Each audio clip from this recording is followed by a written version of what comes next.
Aïda Ndiong reconnaît son immense fortune face aux enquêteurs de la DIC, selon Walfadjri quotidien, qui revient sur l'audition de l'ex-sénatrice qui précise toutefois qu'il ne s'agit aucunement d'enrichissement illicite. Pour elle, rapporte encore Walfadjri, son patrimoine est le fruit de sa longue carrière professionnelle. Je suis milliardaire depuis 1993, dit-elle, et son propos fait le tour des quotidiens ce matin. Je ne suis pas un nouveau riche, j'ai fêté mon premier milliard en 1993, reprend-elle dans l'Observateur. Tout ça, c'est la faute de Wade qui a fait de pauvres des milliardaires. C'est l'État qui me doit 5 milliards, note encore le quotidien citant l'ex-sénatrice. Je suis milliardaire depuis 1993 et je l'ai prouvé, je suis Wallo Wallo, on me tue, on ne me déshonore pas. Retiens l'AS qui reprend Aïda Ndiong. L'AS qui informe par ailleurs du réaménagement du secrétariat national de Rewmi en direction des échéances électorales à venir. Idi s'arme et se prépare, titre le journal. Le secrétariat national remanié en profondeur. Léna Sène et Dr Abdourahmane Diouf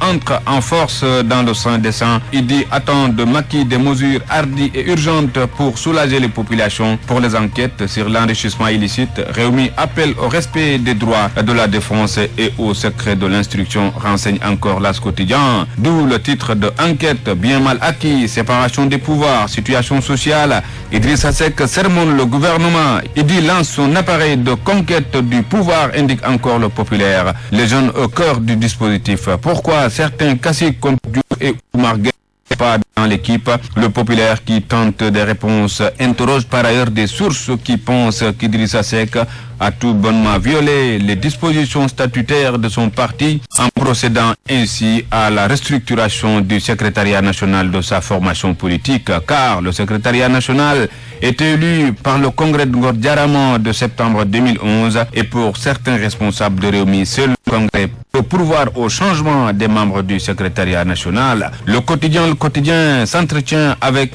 John Marshall, ambassadeur du Royaume-Uni au Sénégal. La Grande-Bretagne est prête à saisir des biens mal acquis sur son sol, dit-il, tout en se félicitant des acquis démocratiques au Sénégal qu'il voudrait voir consolidés. Dans l'impression, un projet de modification de la CREI, la Cour de répression de l'enrichissement illicite, communique à des juges, selon mon confrère, pour observation. On tripatouille encore, s'exclame mon confrère de Libération. Une autre CREI est à l'étude dans le journal. Manifestation à la place de l'obélisque du 30 janvier 2012. 2 policiers présumés meurtriers de Mamadou Diop arrêtés, révèle l'Observateur ce matin. Les conducteurs des Dragons, Tamsir Ousmane et Wagan Souaré, inculpés de coups mortels, blessures volontaires, non-empêchement d'un délit contre l'intégrité physique.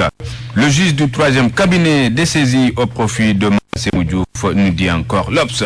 Grand place, pourquoi les hommes envoûtent leurs épouses? Niarel arrive, cloue-moi le bec de ma Ao. Il fait disparaître le sexe de sa femme. Les expatriés en sont champions. Selon Grand Place qui voit que le féminin des femmes. En sport, Stade affiche la gauche de Giresse. Beng, Armand, Soirée, 6, 4 pour le fond de la défense. Tout le sport affiche les oubliés de la génération 2010. Zappé par Giresse et la Fédé. Ce matin, dans le secret des forces mystiques pour les combats Balagaï, Tafatine, Emerson Modlo et Moussa Ning parlent en profondeur avec les confrères de Wasport. Balafa, Modlo, le 11h à Diop dimanche, annonce sous